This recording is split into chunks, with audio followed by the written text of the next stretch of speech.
Color TV. Color TV machiegni pacho. Ma e odwa.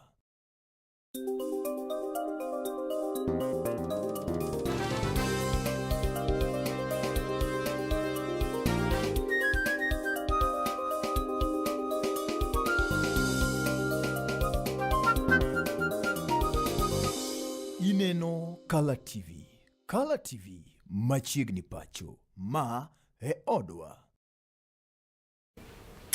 Wambo sinio yaore nya kwara mwajwango Mokinyi ni eri market kod mind Mokinyi macheng tarik auchiel en chieng' chabich makende dwe mar 2 gana 2020 kod auchiel. Brenda ichiemo nade Mokinyi makawuono? Achiemo maber Justin. Good morning. Dwe mar 3. Ya neno awinjo ka loti mor. Chal ka gima koth ok onyidho kuomi. Kawuono koth ok ochwe. Erokamano ahinya. Nyakoro mogo joma orwaki Mokinyi ni eri makawuono oyudo chenro gi ekimo wakelo ni makala TV kogwen market kod mind nyaka wango chop machetonga midhiambo ni eri makawuono nyakoro mogo jong wachako koda weche go manyien motimre gwengewa konde mag piny Kenya koni kod kocha kanyakla koda pinje maoko. Lungani Sasa Doyo awuod seme kanyakla koda An Brenda Agenyo Anyasuba. Kendo report koro yango ni ringre oganda dek mabende yande owito ngimagi masira mar ndege mane olwar piny gi kod irano romo kalo kama ne oting'o jaod bura ne Roma Mwadekir Migosi Johana Ngeno koro ne ochopo e pargi mabende yudore kar chung'od bura ne Roma Mwadekir odhiambo no ero manyoro maendi biro odiochieng' no manyoro ka koro to odiochieng' makawuono ringre maket kod mago ibro chwalo kar yo mar gimogik midhiambo ni eri makawuono. Welo report koro yango ni welo mopogore opogore chako chopo e sikund primary no Roma Mwadekir kanyo no ero ma nyasi maket kod mago igeno mar chwalo kendo dhi nyime Mokinyi ni eri makawuono. Magi biro kindego eko ma Nonro kore sundo ni owinjore otimie modich malich mokalo kotenre koda lwar bande kalapapla maket kod maendi kadwaro nitie ni nono maket kod magi odhi nyime mar biro neno ni lwar mag ndeke maket kod ma obiro geng'i e ndalo go eko mabiro.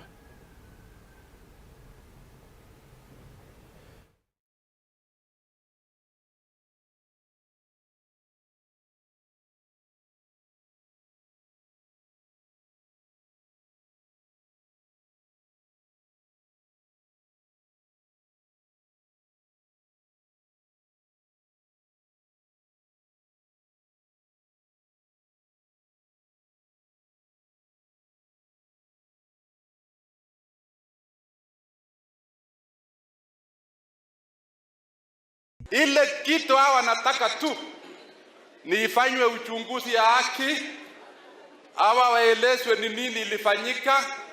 Hiyo tu, hatutaki maneno nyingi. Hiyo ingine ya nje, hiyo fitina ingine hapana. Sisi tunataka kupumzisha mtu wetu.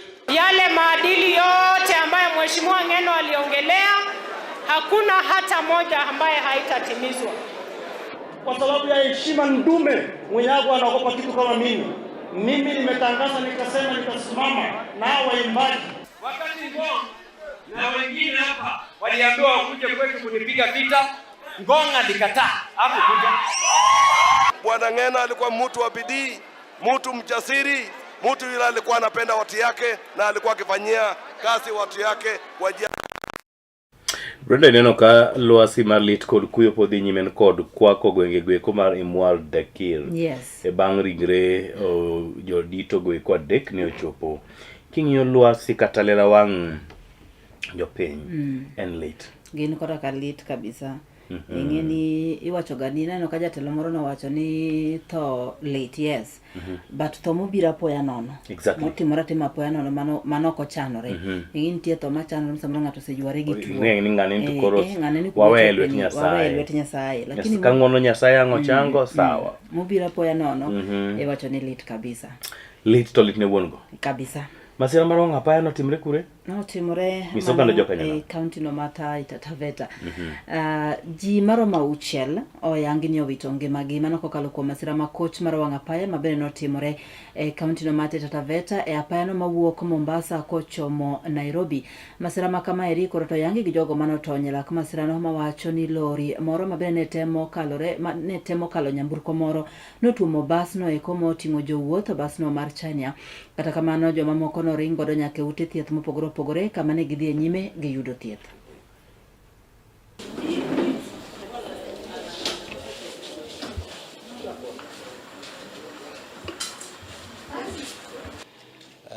We got 11 casualties in the hospital today. 2 were females, 9 were male. And from those casualties, 3 are being admitted, one of which needs ICU care. In terms of deaths, we have 6 fatalities, 3 women, 3 male, and 1 juvenile male.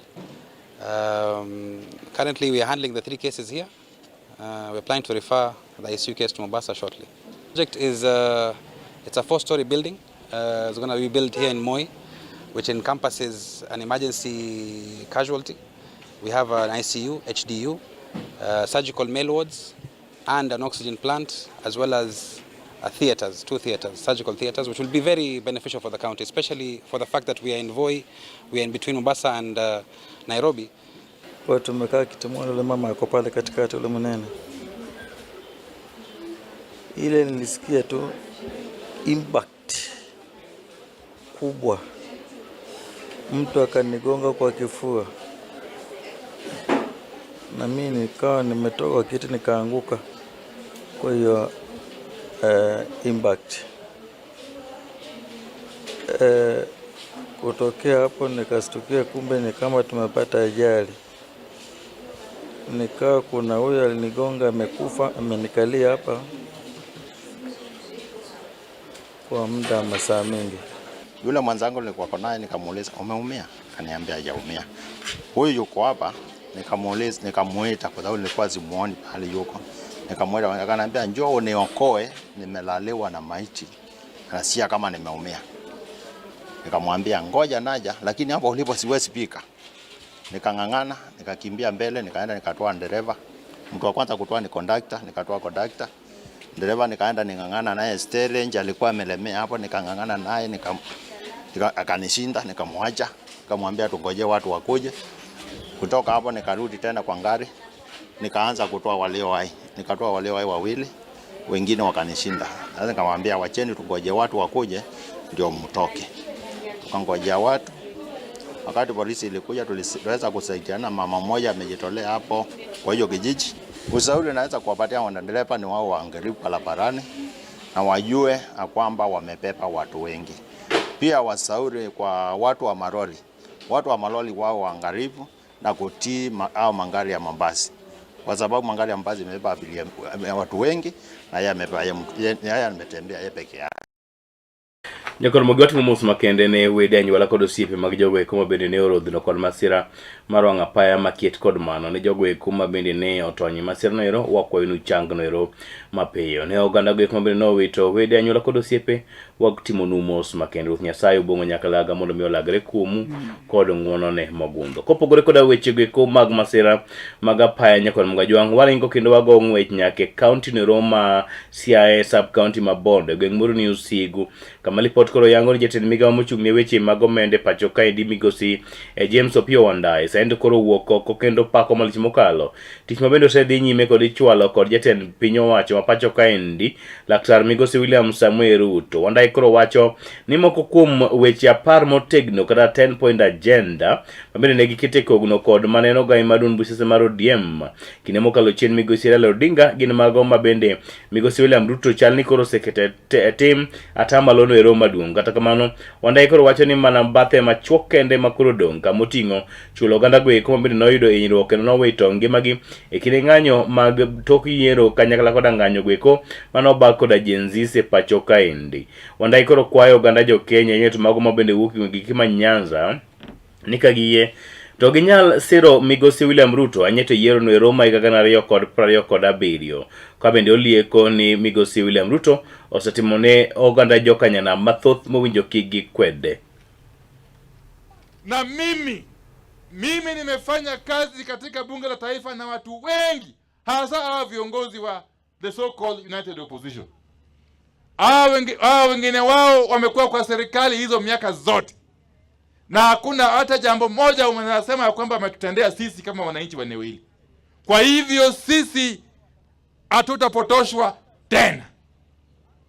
Na hii jambo la 10 point agenda nikimaliza. Jambo la 10 point agenda na NADCO report. Mimi mwenyewe nilikuwa naibu wa Kalonzo Musyoka katika NADCO discussions. Kalonzo alikuwa kiongozi wa Azimio katika NADCO, mimi nikawa naibu wake. Wakati Bwana Kimani Ichung'wah alikuwa kiongozi wa pande ya Kenya Kwanza. Kwa hivyo mimi naelewa ripoti ya NADCO kikamilifu. Na nina hakika kwa wakati huu tunapoongea, a lot of the NADCO recommendations have already been implemented. A lot of them, including the establishment of the IEBC. That was one of the greatest recommendations of the NADCO report. The other issue that NADCO recommended was the matter of amendment to Elections Act. That has been done. Jambo ambalo limebaki kidogo ni mambo ya compensation for victims of election violence. Na hiyo inashughulikiwa vilivyo na bunge la taifa. Kwa hivyo sisi kama wananchi wa eneo hili lazima tukubali ya kwamba kuna mwelekeo mmoja tu, tukiongozwa na Mheshimiwa Daktari Oburu Oginga.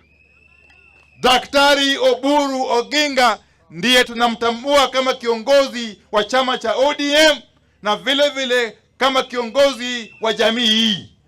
And we have given him all the mandate and authority to negotiate on equal footing with President William Ruto as leader of UDA. Yale ambayo watakubaliana sisi tutafuata.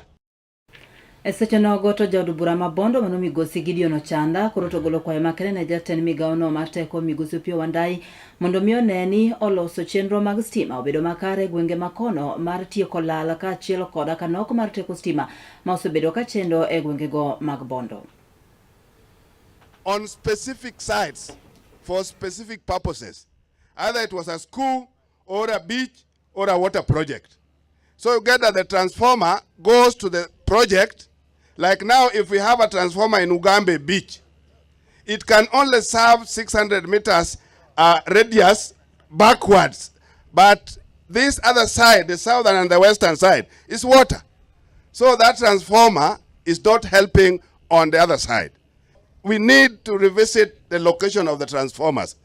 As we are looking for more resources, can we recheck where the transformers are located? Because they are not serving in some of the places where they are. That's number one. It can save the ministry quite a bit of resources. The other one is the whole issue of when we are doing this, we just need to be very clear that all the transformers need to be maximized. We don't need to be requested that MPs assimilate transformers to be maximized. No. Let's get to know where transformers are and we maximize all of them. Waziri, a special request.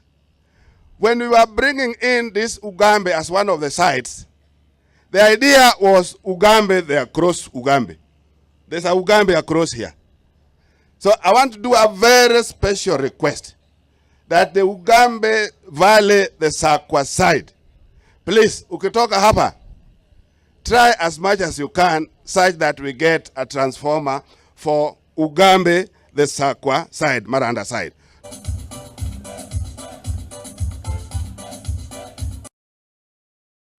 Jakoro mogi kapod wago malatache lipote gwego mabende wuok e county achiel ni Roma Siaya.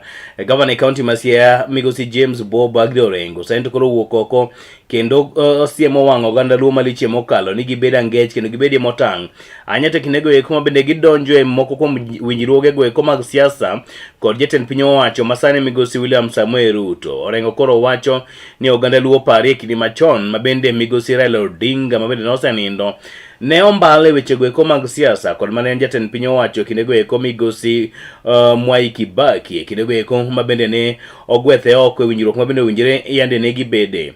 Orengo no dhi nyime kod pimo kaka moko kuom jotelo e pacho kaendi osebedo ka gwetho oko kendo mbalo oganda joluo e telo mopogore opogore e pacho kaendi kokodewo winjruok mabende yande giketo. Orengo koro wacho ni ka obedo ni migosi Oburu Oginga kod non buch siasa nero mar ODM dwa bede winjruok koda piny owacho nero makiny mabende geno mabiro telo ne koda migosi William Samuel Ruto nyaka winjruok maket kod mago nyaka bede andike ni oganda luo koro kik bi yoga ng'e bang'e.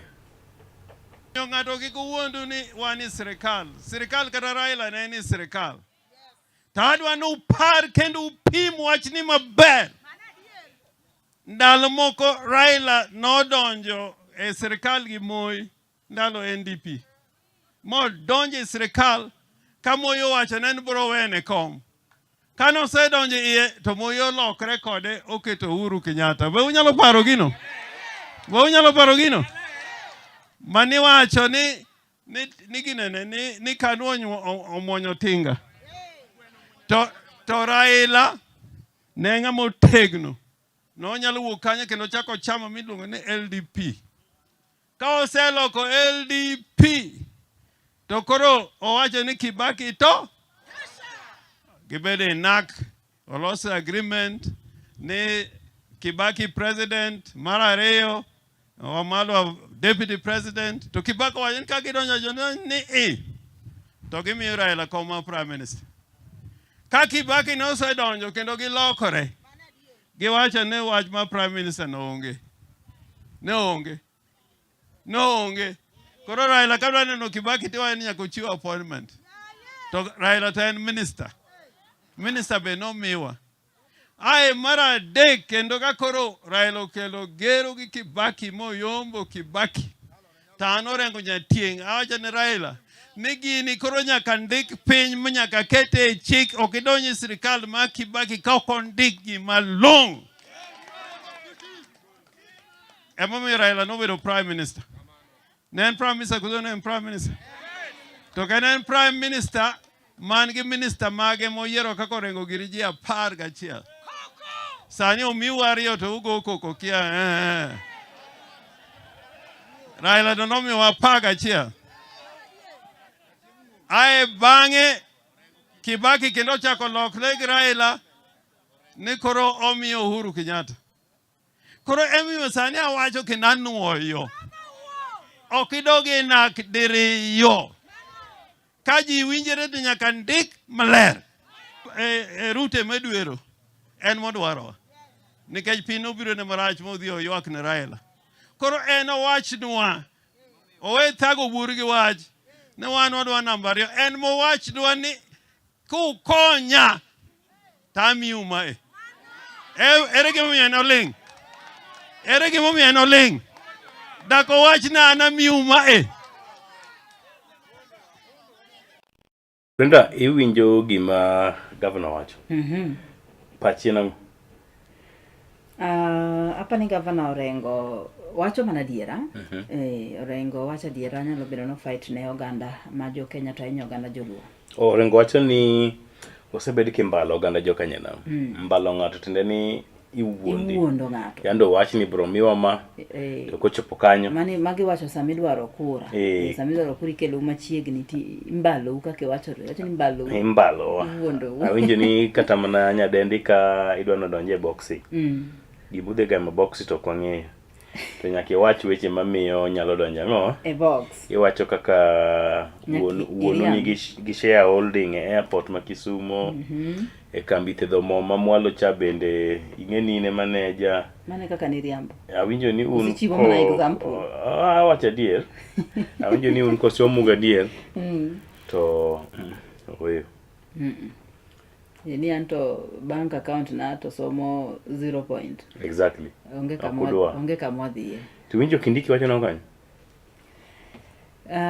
Ya lupa jatend piny owacho manongire Kithure Kindiki bende koro tuwuok tung' mosuo kora ka jotelo go manie kweth makwedo piny owacho kama oting'o migosi Rigathi Gachagua ma owacho ni onge ber moro amora manyalo kelo ne oganda e pacho kae kana oloso koro oganda jopiny mane kaunti no ma Meru. Ngire Kithure Kindiki koro to yango ne kata mane kinego mane migosi Rigathi Gachagua ne jatelo e pacho kae onge ber moro amora mane okelo ne oganda ma pacho ka opogore koda ka pogo jopiny ka chilo koda kanya kwede mag dhoudi. Ngire Kithure Kindiki okwayo oganda ma pacho kae mondo miyo tegre mabor koda ka siasa maricho ma igoyo koda ka jotelo go. Mabende koro to wacho ni sani koro to londo mana piny ka ketho nyinga piny owacho kendo gibi gineni gisiro lwedo ker ma pacho kae Laktar William Ruto e yiero maduong' mabiro higa mar 2027. Wangapi wanasema tuweke heshima, tuweke heshima. Namna hiyo. It's as simple as that. It's as simple as that. Na wakikataa kutuheshimu tutawafundisha adabu. Wakikataa kutuheshimu tutawanyorosha. Sisi sio pushovers. Sisi ni watu focused. Na hii kazi ambayo tunafanya saa hii sio kazi ya kwanza kufanya. Tumefanya kazi zingine. Kwa hivyo hatutaki mzaha. Mtu akileta kimbelembele hapa na kierere ya matusi, tutakabiliana naye man to man, face to face, head to head. Watajua hawajui. Ni fire si fire, ni noma si noma. Kianjae hoi! Kianjae hoi! Ndi winje ni noma si noma. Noma si noma, fire si fire. Ni fire si fire. Wacho ni gibro rekode man to man. Kabisa. Jawa mawuok kama shemeji ka wacho ni humundo homundo. Korga kor. Nyakon mojon kopogre koda weche maket kod mago en ni oganda gweko bende sani koro kwedo piny owacho pacho kaindi mano United Opposition sani koro owuok oko ka kwedo malich mokalo e piny owacho ni mar Kenya Kwanza ka giwacho ni gintie kod chenro ero mar kelo e pacho kaindi e yora lingling kambi no mabende yande okwedi malich mokalo mano mar Adani mabende yande olieki ni nitie kod paro mar nyiewo kar paw ndege ma pacho kaindi wacho bende sani koro jogweko mabende kwedo piny owacho wacho ni piny owacho mar Migosi William Ruto ni kod chenro mar soe ka oganda jo Kenya ok ong'eyo. Owacho gi Migosi Stephen Kalonzo Musyoka kin yudito mamoko koro lero ni kapo ni piny owacho ni nitie kod paro maler kod oganda jo Kenya to njire weche duto kete ler mondo mi okaw pacho oganda jo Kenya duto te maonge ng'ato ero mibuono kata chiel. Should be called, yeah, a division should be called, and every person who stands in objection to this state capture and blatant planned theft of everything this country stands for, then the Kenyans will be able to see, yes, member for this constituency stood with the people. But we are aware they may attempt to force. If they do, of course, the next line of action is you have course of justice. Yeah, because the courts cannot interfere at this stage, second reading, committee stage, third reading. The moment before this thing is signed or whatever happens, we will take it up. We are not just about to give up, because if we do, we are auctioning the future of our children. I don't think this lie can end, because Bandi has learned from his master. He's the one who has given him a job. So if the president is lying, what stops other people from lying? I heard him the other day crying about corruption by traffic policemen. He has no moral authority to talk about corruption and bribery. He has made bribery a way of life. It's the new normal in this country, where he is bribing people on the loans of State House. Already as we speak, we're in court over Safaricom. And we will be going to court on the 12th of March. So we will not just live on hope. We are a responsible opposition. We are going to take on this government step by step, blow by blow, and deal with it. Ka wang'iyo weche go eko mag tuke to NEP mag tuke go eko mag skule go mag sekondara koro to dhi nyime mano e bomani ma Kisumu e skunde mopogore opogore kama oting'o skunde jawuowi ma Kisumu Boys, mano mar Kisumu Day, Lions, Kasagam kaachiel koda ka skunde mamoko. Ler mar wachno imiyowa koda jafwambo marwa Justus Adoyo.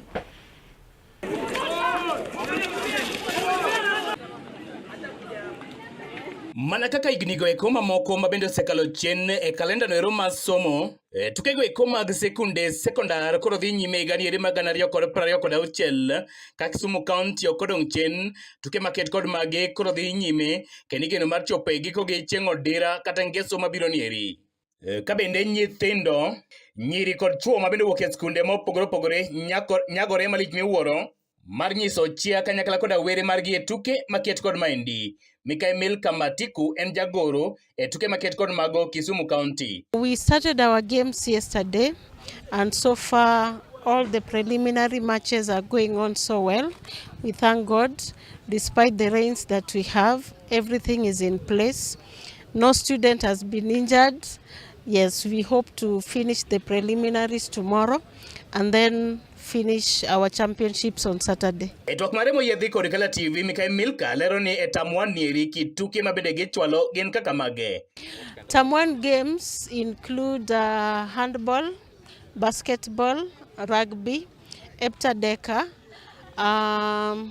athletics.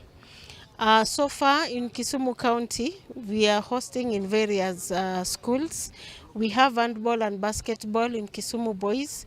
We have hockey in Kisumu Day. We have Heptadeka in Lions, athletics in Polytechnic, and rugby 15s in Kasagam. Kabende Mikael Milka koro lero ni kobedo ni Kisumu County ema dhi rwako welo e tuke go mag region kod mago mag national ikruok mane mabende koro giketo. So far, the kids are determined, and especially because we are hosting the regional championships and the national. So we are hoping that most of our teams, if not all, would proceed to the regionals and do well and proceed to the nationals.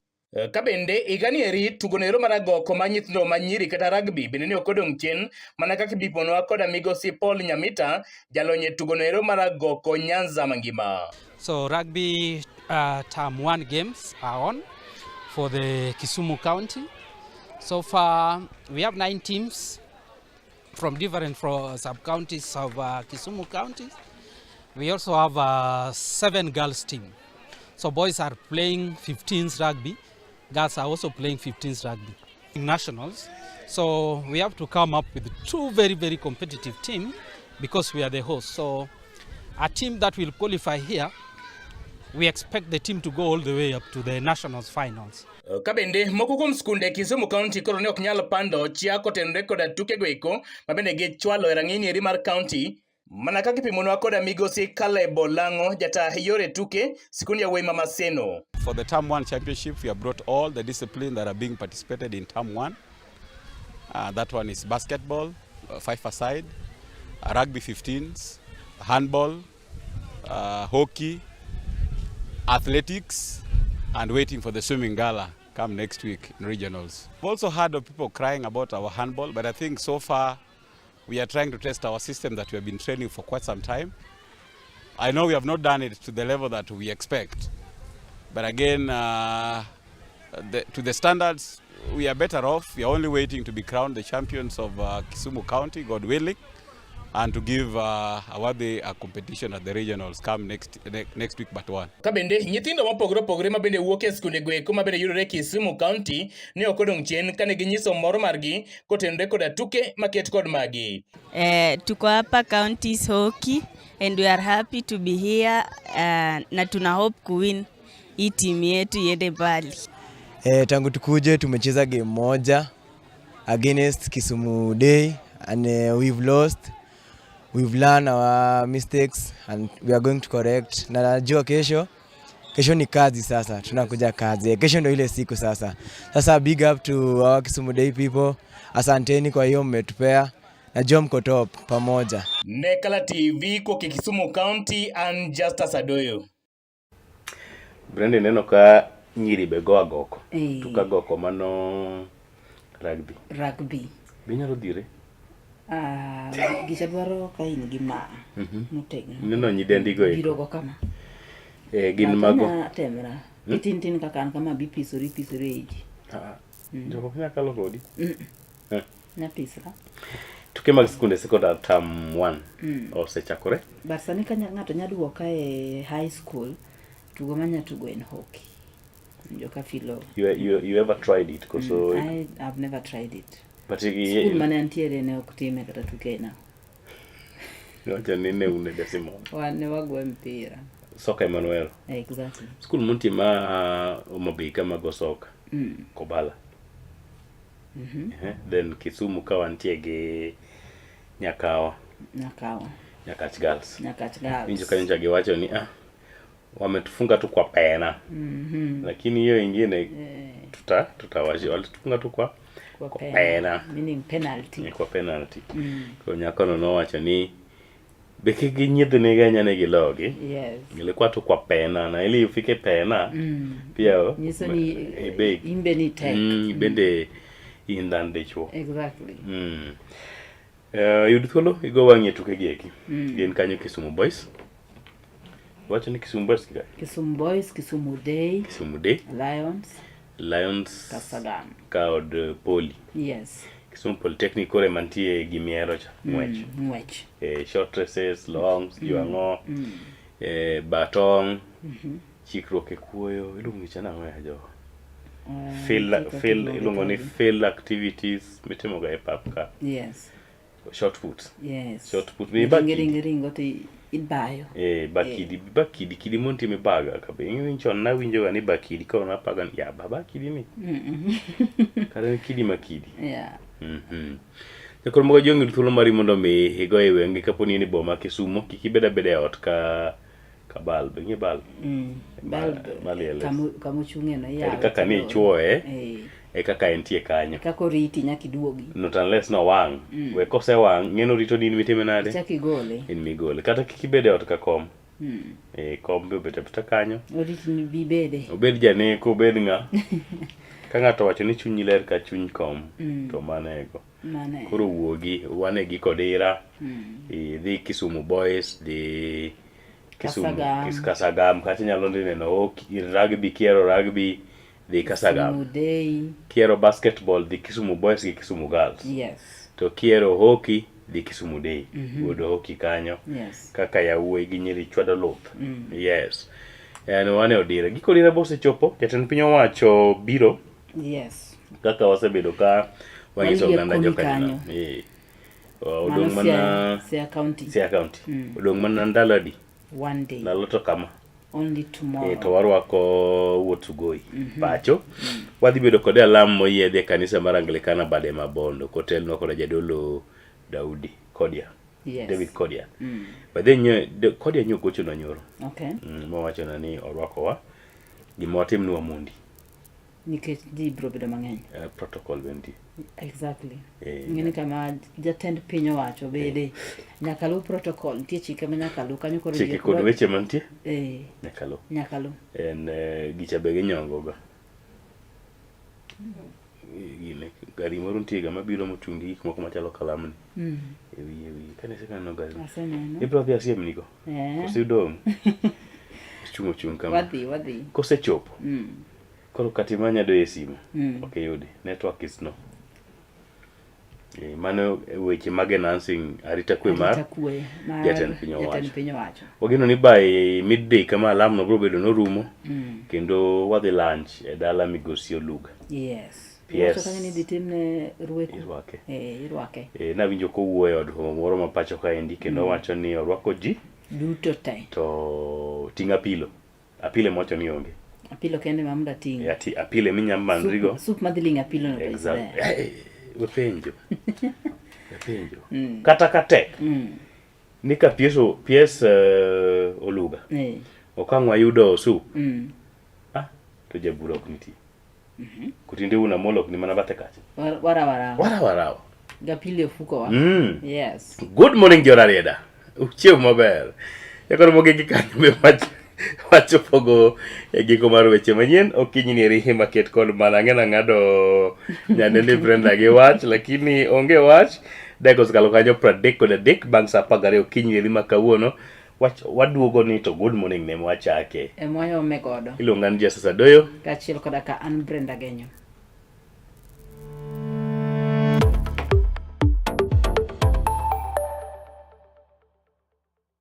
Get ready to elevate your business and any other commercials when you advertise with us. We are not just a channel. We are your gateway to the peak, for we give you the precision and desire to your commercials. Let us be your partner in success, broadcasting your message to thousands of our viewers. Contact Color TV today and let's make the magic together.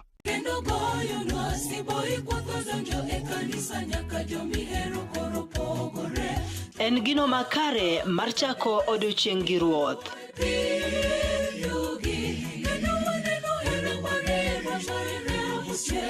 Ka igwedhori gi wendego mag pak masudi machiegni gi ruodhi.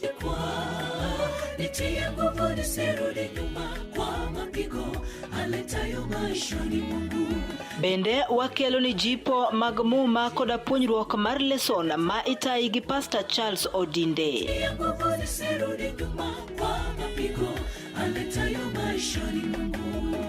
Riuri koda an Brenda Agenyo Nyasuba Nyanam e chenro mar Sabato maler ngeso ka ngeso chakre sa 12 mar okinyi nyaka sa 3 okinyi to mana e wang jowi mar Kala TV nikech ma e odwa.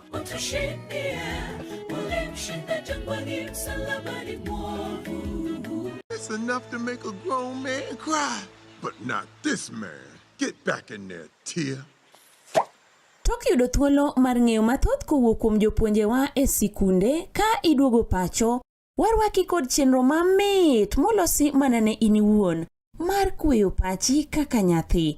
Chenro mar bang' sikul chakore saa 10:30 mamidhiambo nyaka saa 11 mamidhiambo, kama iyude sigana, wende manyasani kaachiel kod machon, kaachiel kod miel motimo cathedral ma bende mori kaka nyathi.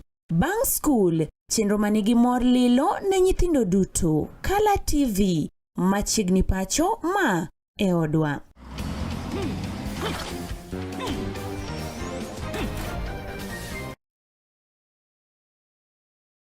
Get ready to elevate your business and any other commercials when you advertise with us. We are not just a channel. We are your gateway to the peak, for we give you the precision and desire to your commercials. Let us be your partner in success, broadcasting your message to thousands of our viewers. Contact Color TV today and let's make the magic together.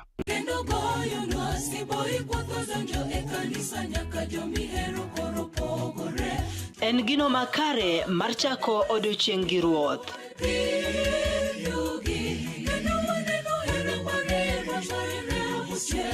Ka igwedhori gi wendego mag pak masudi machiegni gi ruodhi.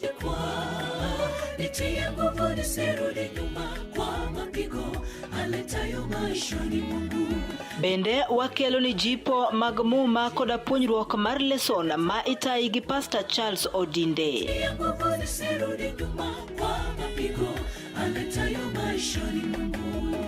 Riuri koda an Brenda Agenyo Nyasuba Nyanam e chenro mar Sabato maler ngeso ka ngeso chakre saa 12 mar Okinyi nyaka saa 3 Okinyi, to mana e wang' jowi mar Kala TV nikech ma e odwa.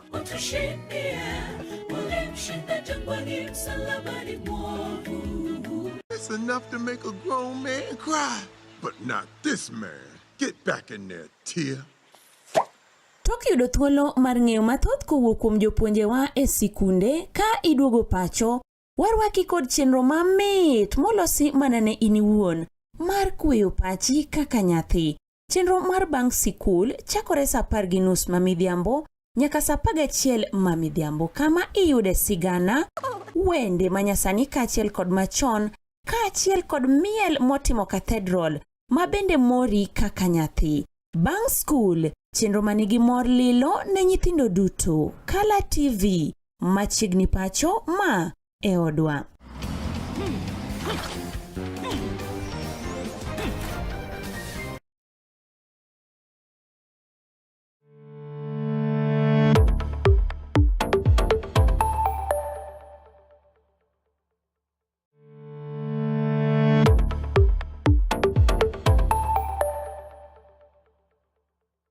Get ready to elevate your business and any other commercials when you advertise with us. We are not just a channel. We are your gateway to the peak, for we give you the precision and desire to your commercials. Let us be your partner in success, broadcasting your message to thousands of our viewers. Contact Color TV today and let's make the magic together.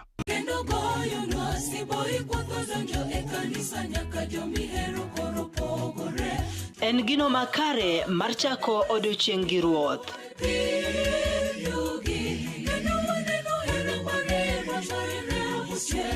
Ka igwedhori gi wendego mag pak masudi machiegni gi ruodhi.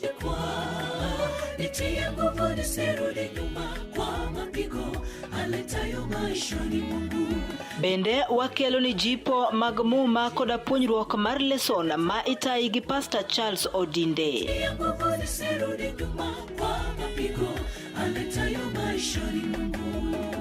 Riuri koda an Brenda Agenyo Nyasuba Nyanam e chenro mar Sabato maler ngeso ka ngeso chakre saa 12 mar Okinyi nyaka saa 3 Okinyi, to mana e wang' jowi mar Kala TV nikech ma e odwa.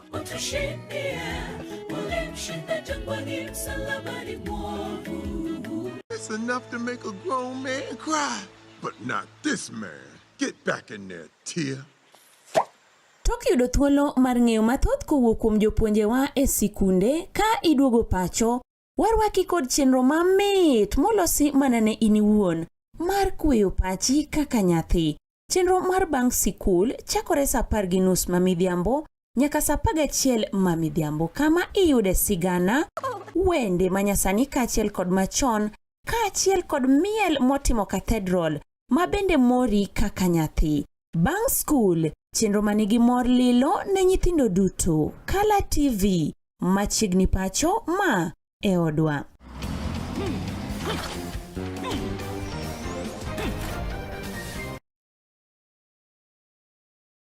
Get ready to elevate your business and any other commercials when you advertise with us. We are not just a channel. We are your gateway to the peak, for we give you the precision and desire to your commercials. Let us be your partner in success, broadcasting your message to thousands of our viewers. Contact Color TV today and let's make the magic together.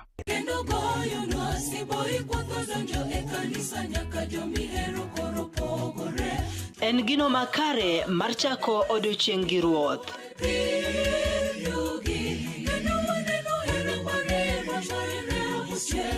Ka igwedhori gi wendego mag pak masudi machiegni gi ruodhi.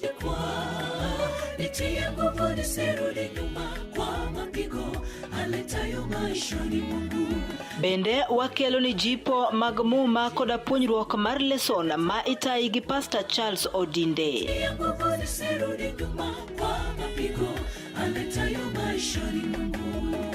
Riuri koda an Brenda Agenyo Nyasuba Nyanam e chenro mar Sabato maler ngeso ka ngeso chakre saa 12 mar okinyi nyaka saa 3 okinyi, to mana e wang' jowi mar Kala TV nikech ma e odwa.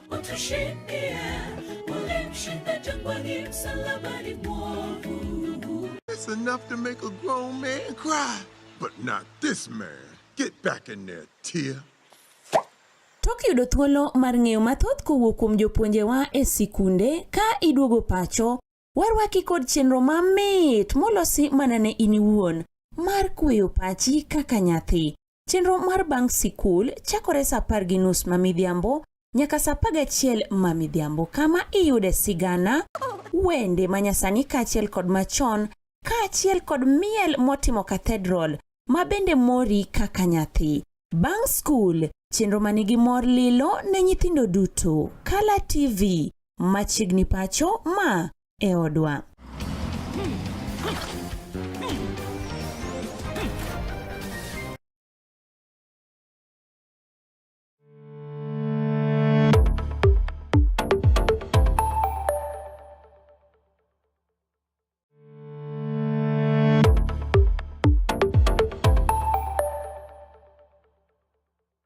Get ready to elevate your business and any other commercials when you advertise with us. We are not just a channel.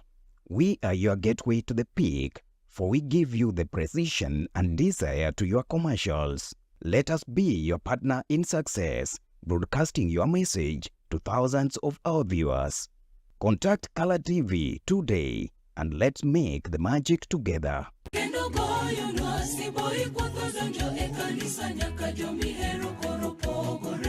En gino makare mar chako odiochieng' gi ruoth.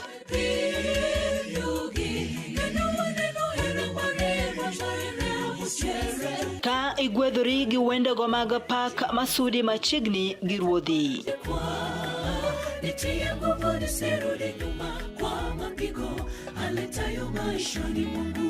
Bende wakelo ni jipo mag muma koda puonjruok mar leson ma itayi gi Pastor Charles Odinde.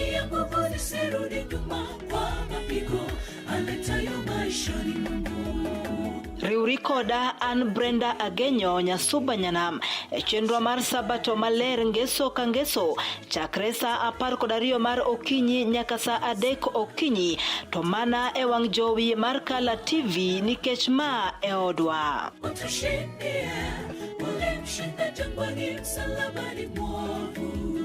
It's enough to make a grown man cry, But not this man. Get back in there, Tia.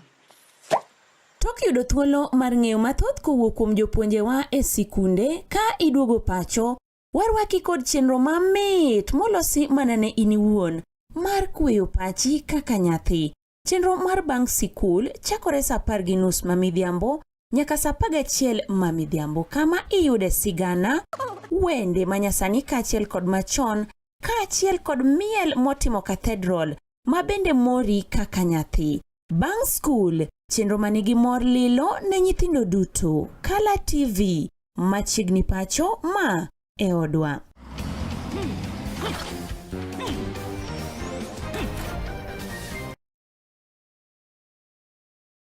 Get ready to elevate your business and any other commercials when you advertise with us. We are not just a channel. We are your gateway to the peak, for we give you the precision and desire to your commercials. Let us be your partner in success, broadcasting your message to thousands of our viewers. Contact Color TV today and let's make the magic together.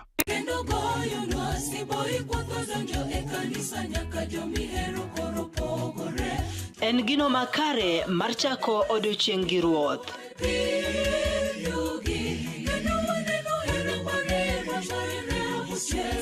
Ka igwedhori gi wendego mag pak masudi machiegni gi ruodhi.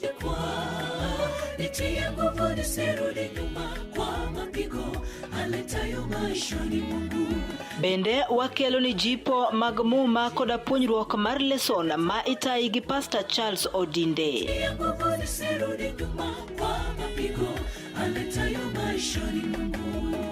Riuri koda an Brenda Agenyo Nyasuba Nyanam e chenro mar Sabato maler ngeso ka ngeso chakre saa 12 mar Okinyi nyaka saa 3 Okinyi, to mana e wang' jowi mar Kala TV nikech ma e odwa.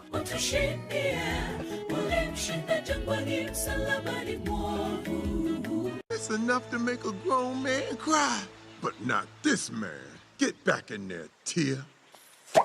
Tok yudo thuolo mar ng'eyo mathoth kowuok kuom jopuonjewa e sikunde ka iduogo pacho, warwaki kod chenro mamit molosi mana ne in iwuon mar kweyo pachi kaka nyathi. Chenro mar bang' sikul chakore saa 10:30 mamidhiambo nyaka saa 11 mamidhiambo, kama iyude sigana, wende manyasani kaachiel kod machon, kaachiel kod miel motimo cathedral ma bende mori kaka nyathi. Bang' skul, chenro manigi mor lilo ne nyithindo duto. Kala TV, machiegni pacho ma e odwa.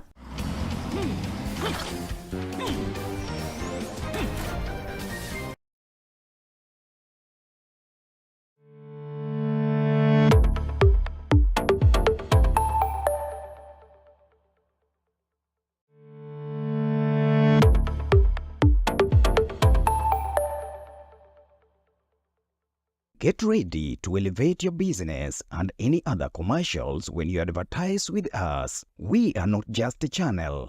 We are your gateway to the peak, for we give you the precision and desire to your commercials. Let us be your partner in success, broadcasting your message to thousands of our viewers. Contact Color TV today and let's make the magic together.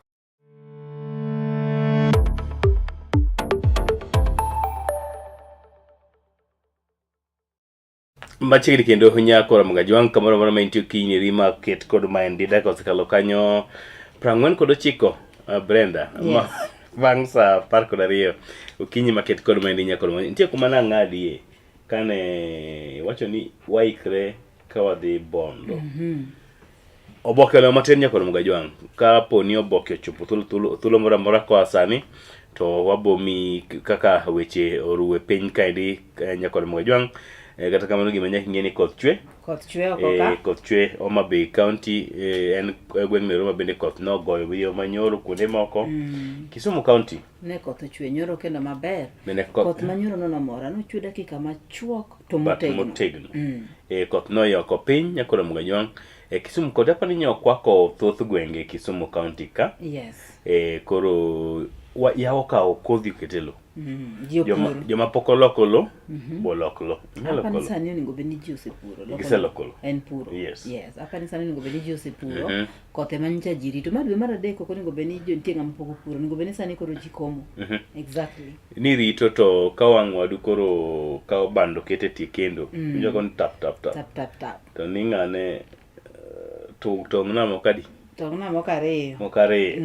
Ng'ato nopenjo wadgi ni to in puothi no ogoye plaster. Ndalo mane ji timo ang'o? Mane ji puro.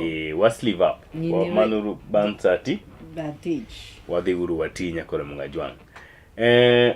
Wacho ni weekend wawe mbaka. Kane wacho ni nyaka wating' apilo. Apilo moro e bag matin. Ma wadhi godo ka PS. Kapies. Nadwa paro ni apilo no kiseting'o. Inyalo medo gi actual moro matin e iye kanyo. Iwacho ni gima dwa geng'i kod chamo wet fry ema nyaka igeng'. Ema nyaka igeng' kabisa. Gikidhi adhiya maonge rageng' moro amora miweyo mokiting'o kanyo. Iting'o yath moro matin e iye kanyo ka itemo ndwa kaito. Ilware. Mondo migayego. Good morning jikora mungajwang' kamoro moro muntie wagino nuru maber county noero mano ma Migori mwalo wuotho gik Migori obed St. Joseph Rapogi kono. Good morning uru jo Mongego mag Wasimbetre. Simbo kamoro ni Wasimbetre. Awinjo kawuono. Wasimbetre ward. Ang'o mane mbetre ga kuro? Wasimbetre ward. Mostly jo Sube modak kono. Asedhiga kono. Awinjo nu jo Uganda. Mane kuma nyocha governor wacho ni no ne peso tie mathoth kane gichielo godo chope. Fencing of the toilets. Ang'o michielo chope? Mago projects mag piny owacho ma county ma Migori. Why are you fencing the toilet? Mana achiel kuom tije manotimo. Ng'ama nong'ise?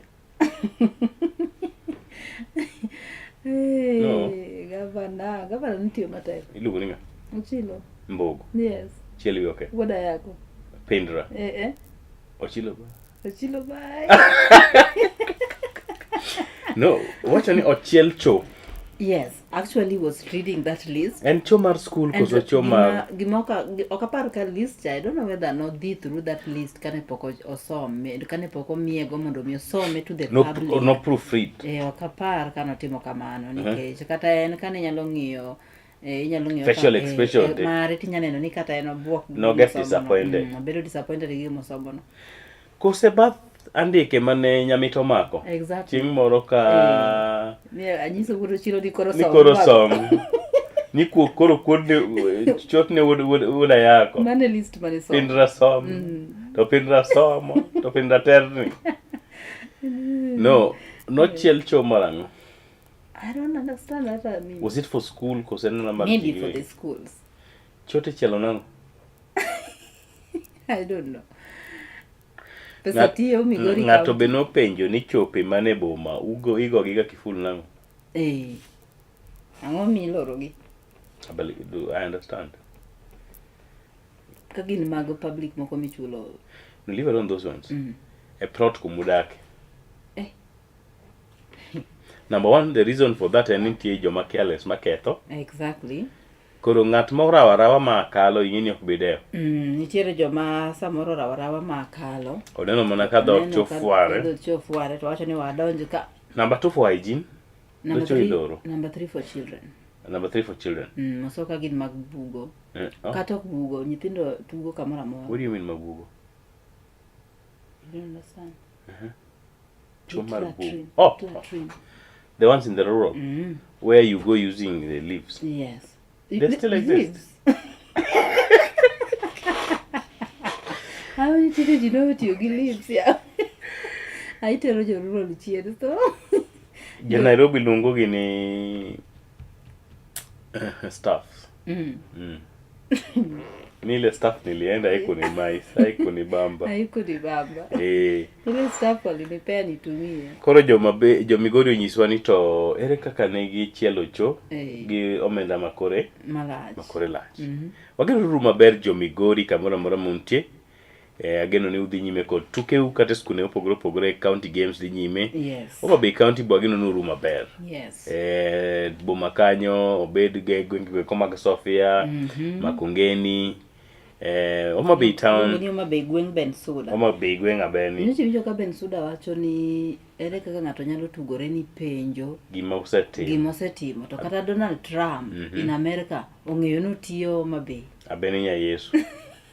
Iparo ni mano ne wacha. Mano wacha. Abeni temo wacho ni tiyo ma the whole world ningo beni ng'eyo no tiyo. So ng'ama question tije ng'ano pinge apinge. But what I wanted to ask is, do Donald Trump know her? Kanye to wacha. No, adiera makende. No. Huh? No way. Chaja puonj. Kachae, but no. Abeni ya Yesu. Is that Donald Trump with the president? Did you saw that video when he was telling the president? He was talking about Kenya and Kaka athletes, what Homa Bay and all that. What happened? I don't know. The president was there nodding at every word, nodding. Hey. Which president was that? Ruto? Ruto, yes. They know that who? Donald Trump. What did you expect him to do? When he wanted a kickback to come back with... Yeah, okay, I'm not saying that he did something wrong. But the way he was doing it, you know. Even the principal addressing a pupil, a grade 1 student. We just have to know. America is a nice country, but gimenya kinge ni jotendwa kodhiga kuro ntiega special room miketogiega tinyiso gi kende miwega warning kendo ikonoge kumone gi nyon gi kumokone gi nyon, kumone gi chunge kumokone gi chunge, gimone gi wachi gimokone gi wachi. Mano pinjo moko. Chalo kidhie bura mar chaje piny owacho. Security mar president ema determine kumichunge gi gimiwacho. Gimiwacho. Gi kaka onego bi rwakri. Exactly. Protocol. Nyaka rwakruok. Kenya chope nyim president gi jeans mong'ad chonge. Nyithindo kanyoga longe kakanya. Giro kose ng'adi koso gin maging'ado. Longe go biro kamano. Oh. They should be banned. Ing'ada maduong' kamano. Kendo yudo koliere diere chiro use. Kendo mineno ng'adi go bechgi are expensive compared to moko ng'adi. What do you mean? Mago ni fashion. You can't compare tattered trouser with my designer trouser. The trouser mineno ng'adi miluongo ni I can't reach whatever. Luongo nitie nyingo migi kai ragged. Ragged, yes. Those ragged. Mineno ng'adi go. Kiro koseliergi. Bechgi opogore gi the other trouser manomol maonge kumong'adi. Okay. Jakoro Mokinyi county ma Kisumu wageno noru maber. Yes. Obed kondene sub counties beach ko Saberio. Ma Kisumu. Akene gin ga di. Kisumu West. One called Kisumu West. Good morning. Kisumu East. Good morning. Kisumu Central. Kisumu Central. Good morning. Seme. Nyakach sub county. Nyando sub county. Moroni sub county. 7. Then there's another one Matin Manyobiru luongo ni Kadibo. Sub county. In Kisumu. Okay. Rabuor. Ere ma Rabuor luongo ni Kadibo. Kadibo sub county uchio nade. Lipot mlichopo ni bura mano nego bed ni kata yiero mano nego bed ni timo kodun busise maro DM county ma Kisumu en mano mochodi nyime. Kani sene no barua no karingo. Mano masani koro chod nyime. Kendo en yiero mabende nye sani koro kelo liet mar siasa ahinya ne Kisumu County. Kendo ne jolar kom noero. Yes. Joma nosenyiedhere laro kom noting'o MCA ma Market Milimani. Migosi Adwinyang. Yes, mago anno ka ng'ato niko kamoro ni oromogo. I don't know. Oromogo, I don't dispute that. But what is the context of Oromogo? Maybe gini according to what osebedo kotiyo e ward mare. Milimani ka? Tieme yango? Development ma samoro sekelo ne jo. Milimani. Jodak makanye manyalo geyo. Do you know Milimani? Milimani igere yango? Apenjo no seger. Gima mora no selosi. Apenjo. Milimani igere yango? Maybe penjo Milimani ginyalo ng'eyo gima jatend gi osebiro katimo negi. Ng'ama dwaro kom mar Market Milimani ward en ng'ama dhi ywe. Mutuni mane jatelo ma ywe pacho kaeri. Because in Market Milimani ward Kisumu, those people doesn't even care about, they even don't know the MCA. Hawajui MCA wao. Again, Joma are busy. They're very busy. Very busy people. Yes. Actually, kan gin kawach gin go, to gichomo wanden stima onge. Gichomo Kenya Power Direct. Gionge pi, gichomo Kiwasco Direct. Ndaro Kenya wacho ni gionge ndara gin tiego. Yes. Everything is there. Maybe Nyalenda A, Nyalenda B, makoni nyawacho ni tich dwarore. Weche mag feeder roads, we call lossy, gik maket kod mago. Loss negi maybe payni maricho madonje iye kuone go ginyalo no loss oriere. Mondo mi lossy. Yakoro mugini wang'iyo mana ni turuna do kinyi neri maket kod maendi ka ne wang'iyo ni to weche ge ko mag Oboke wang'iyo ni to be gichopo adier gichopo kanye kapo ni Oboke osechopo e studio mar ariyo kocha tidhi wachno kapo ni pod gichopo to adhi luwo gi chenro mabiro mapiyo ma ok waketho sanya kod mojwangi kanyo we wamodh pi machok waduogo bang' nyiro machok mondo mi waneni to wabedo kod twak kod welo achiel kachiel koso yo wadhi nyisi mbele kanyo nyakore mojwangi watimo mbot kechi wabedo kod ng'ikruok mar Oboke noro moleo machwok kata kamano wadhi nyisi way forward kata ginero madhi timo mbele kanyo. Iluonga ni Justice Adoyo kachiel kod kan Brenda Kenyo.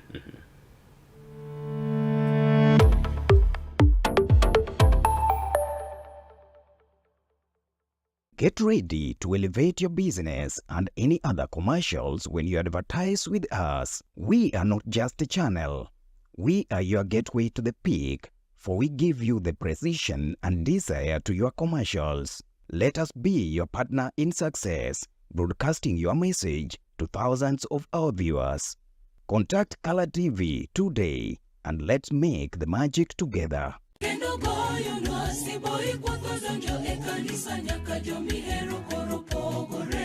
En gino makare mar chako odiochieng' gi ruoth.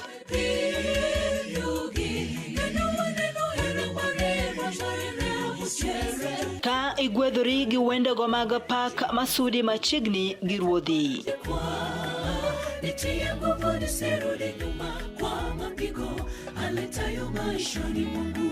Bende wakelo ni jipo mag muma koda puonjruok mar lesson ma itayi gi Pastor Charles Odinde.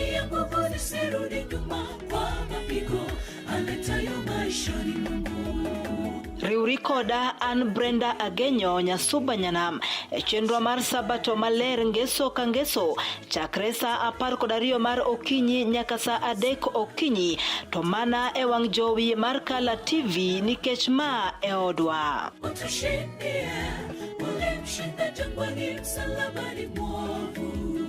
It's enough to make a grown man cry, but not this man. Get back in there, tear.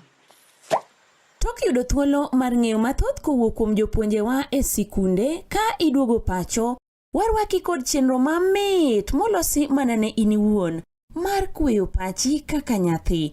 Chenro mar bang' sikul chakore sa 10:30 mamidhiambo nyaka sa 11 mamidhiambo kama iyude sigana, wende manyasani kaachiel kod machon kaachiel kod miel motimo cathedral ma bende mori kaka nyathi.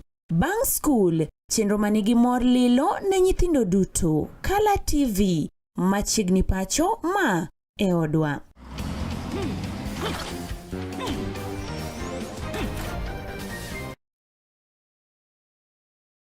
Get ready to elevate your business and any other commercials when you advertise with us. We are not just a channel.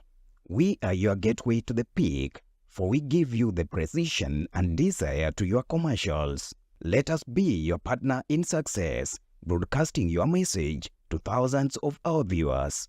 Contact Color TV today and let's make the magic together.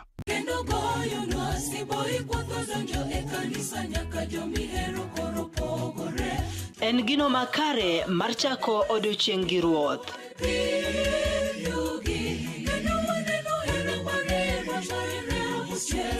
Ka igwedhori gi wendego mag pak masudi machiegni gi ruodhi.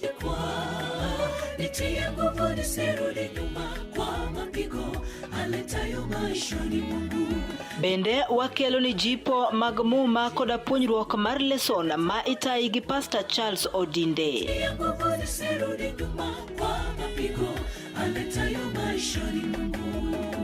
Riuri koda an Brenda Agenyo Nyasuba Nyanam chenro mar Sabato maler ngeso ka ngeso chakre sa 12 mar Okinyi nyaka sa 3 Okinyi to mana e wang jowi mar Kala TV nikech ma e odwa.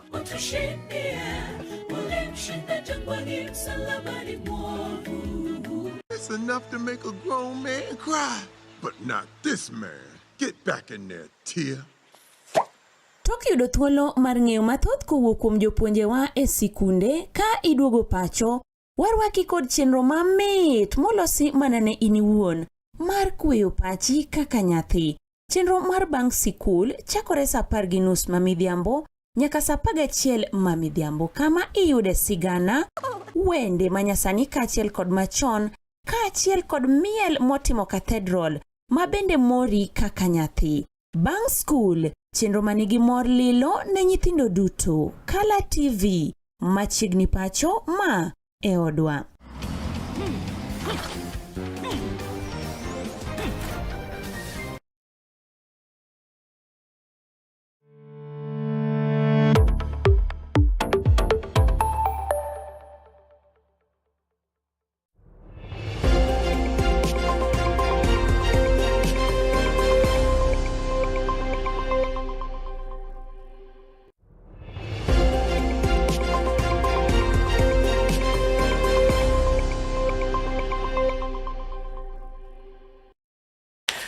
Machiegni kendo nyakoro mojong kamoro moro maintio kinyiri maket kod Manyien kanyo dakika mose kalo kanyo auchiel bang' sa achiel kinyiri ma kawuono nyakoro mogajwang' yie mondo miwarwaki e nonro mar Oboke ma bende gisani Oboke ma bende osechopono ka en mano mar Daily Nation. Brenda mapiyo piyo kwa ng'iyo Oboke nere mar Daily Nation, report maduong' modhinyore nyime kanyo wacho nang'o? Wacho ni State House budget doubles to 17 billion. Manyiso ni kwano mar omenda ma bende sani koro budget ma State House sani koro goyo odhi nyime moringo nyaka bilion 17 nyakoro mogajwang'. Yes. Iteno ero ma piny kanyo nitie gima ni bloated. Report wacho nang'o kanyo? Wacho ni the State House budget for the current financial year has doubled to 17 billion following additional 8 billion media allocations under a constitution clause reserved for emergency spending without prior approval by the National Assembly. Analysts at the Parliamentary Budget Office warn the provision is routinely exploited by the government to allocate funds for expenditures that will otherwise not be classified as unforeseen. Anano kanyo kantie guru moket kanyo manyiso kaka budget kata kwano ge konogo kotenre kod higa mar 2013, 14, 14, 15, 16,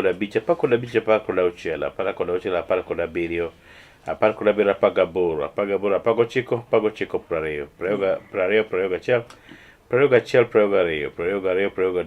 17, 18, 19, Prayo kod auchiel nyakoro mogajwang'. Mano ikomenda masani. Ikomenda no ero masani. Itinero mar ariyo, Somba, thousands of mourners braved heavy rainfall to have a glimpse of the seal coffins. MP, 4 others honored in emotional mass. Waneno kanyo ka pichni ni kanyo mag jopiny mayuak. Bende waneno kanyo picha mar Ilongina ya Yoni Ntutu, mano min mose nindo Joana Ngeno, min ode, min mose nindo. Kato waneno pichni kanyo mag sanduge ang'wen, 1, 2, 3, 4. Emotion runs high as thousands of residents of Emurua Dekir constituency turned up for a requiem mass for 5 helicopter accident victims, including the Member of Parliament, Honorable Joana Ngeno. The ceremony held at Emurua Dekir Primary School ground was characterized by tears, wailing, and pushing by the thousands of mourners who braved the torrential rainfall to have a glimpse of the sealed coffin that carried the body of their loved ones. Mane kaka weche ne chalo en ni sikund primary no ero mar Emurua Dekir mabende yudore gwenge koma kono lwasi mar lit kod kuyo koro county no Nandi lwasi mar lit kod kuyo ne okwako ng'wego kuma kone kini ma bende kalapapla manoting'o sanduku manoting'o ringre oganda 4 gwe kuma bende nowito ngimagi e masira mar ndege kama oting'o jaod bura nero makono mano migosi John Ang'eno e kinde oganda mamoko ma bende nowito ngimagi ka bende